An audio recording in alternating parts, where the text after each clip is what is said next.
देर रात को विजिलेंस ने आईएएस अधिकारी रामविलास यादव को गिरफ्तार कर लिया है, जिसके बाद भ्रष्टाचार पर सरकार की बड़ी कार्रवाई के तौर पर इसे देखा जा रहा है।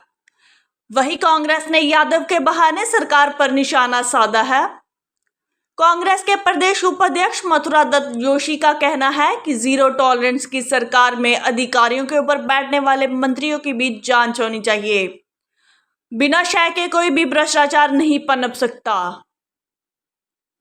देखिए, इसमें जो हमारे आईएएस अधिकारी हैं रामविलास यादव जी, ये इनके विरुद्ध हमें मुकदमा दर्ज करने की अनुमति जब मिली थी मई 2022 में, उसके बाद से लगातार हम लोगों ने इनकी संपत्तियों पर कि कहाँ पे इनकी संपत्ति कैसे, क्योंकि हमने शुरुआत की अपनी प्रिलिमिनरी इंक्वायरी में ये पाया था कि इनकी संपत्ति आय से अधिक जो है वो 522% के करीब आ रही थी, जो कि काफ़ी अधिक थी। तो इसलिए हमने शासन से अनुमति मांगी थी कि इसमें हमें मुकदमा दर्ज करने की परमिशन मिले, जो हमें मिल गई। उसके बाद हमने जो जांच की, तो जांच में हमें कई सारे ऐसे दस्तावेज मिले जो उनके घरों के छापे से भी मिले, जो कि ऐसे थे जिससे कि हम इनके भ्रष्टाचार के ऊपर काफ़ी मतलब साक्ष्य जिसको कहते हैं मिला हमें। तो उसके आधार पे हमने इनको दबिश दी इनके घरों पे और इनको पूछताछ के लिए बुलाया। जब ये आए तो इन्होंने जो सवाल हमने किया उसका ये जवाब संतोषजनक नहीं दे पा रहे हैं, क्योंकि इनके पास कई सारे ऐसे दस्तावेज हैं जिनका कि इनके पास कोई जवाब नहीं है। तो इस आधार पे इनको गिरफ्तार कल रात किया गया 2:15 पर, और आज हम इनको कोर्ट में पेश करेंगे। सर, एक्शन के तौर पर क्या कराएगा? देखिए, चूंकि इनके हर संपत्ति में इनकी पत्नी का भी लगभग रहा कि नाम है, तो उनको भी सफीना भेजा गया था, वो कल आ नहीं पाई।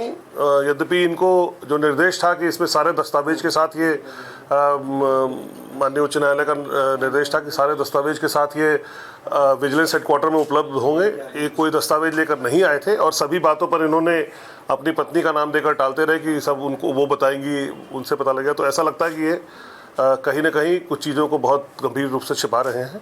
तो और जहाँ तक लगता है कि इनकी पत्नी के पास भी कुछ होने की संभावना है, उसकी भी हम लोग जांच कर रहे हैं। सर, देखिए, ये तो बिल्कुल सही आपने कहा। आज हम लोग इनको जुडिशियल कस्टडी के लिए भेज रहे हैं, उसके बाद हम इनसे पुलिस रिमांड भी मांगेंगे, क्योंकि हमें कई सारे सवाल करने हैं।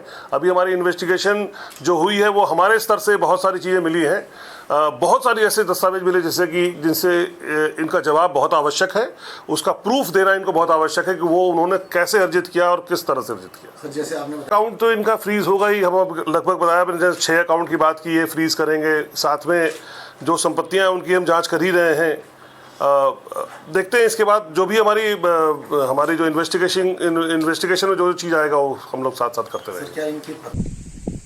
देखिए, रामविलास यादव तो उत्तर प्रदेश कैडर के आईएएस हैं और उत्तर प्रदेश से उनकी जांच चल रही थी। उत्तर प्रदेश के वो नौकर हैं, उत्तराखंड का तो उनका कोई लेना देना था नहीं। सारी जांच तो उत्तर प्रदेश के समय से उनकी चल रही थी। यहाँ की सरकार ने कोई नया नहीं किया, कोई बहुत बड़ा कमाल नहीं कर दिया है। और जहाँ तक गणेश जोशी जी की बात है कि उन्होंने कहा कि हमारे पास कई रामविलास यादव हैं, तो मैं तो ये पूछना चाहता हूँ, रामविलास यादव हैं कहाँ? विगत 5 वर्षों से 6 वर्षों से उनकी सरकार उत्तराखंड में काम कर रही है। जीरो टॉलरेंस की बात करते हैं। अगर ऐसे कहीं है तो ये कहाँ छिपा के रखे हैं? कृपया उनको भी बाहर निकालिए या अपना भी देख लीजिए। मंत्रियों के ऊपर भी तो देखें, जिन मंत्रियों के अधीन ये अधिकारी काम कर रहे हैं, क्या उन मंत्रियों का संरक्षण इन अधिकारियों को नहीं है? ये बात करते हैं जीरो टॉलरेंस की। पूरी सरकार भ्रष्टाचार में आखंड तक डूबी हुई है। अगर मुख्यमंत्री पे थोड़ी भी हिम्मत होती तो देना जांच के आदेश बड़े बड़े अधिकारियों के ऊपर दें, तो पता लगे कि हैं कहाँ इनके रामविलास, क्योंकि ये तो खुद ही संरक्षण देने वाले हैं भ्रष्ट अधिकारियों को।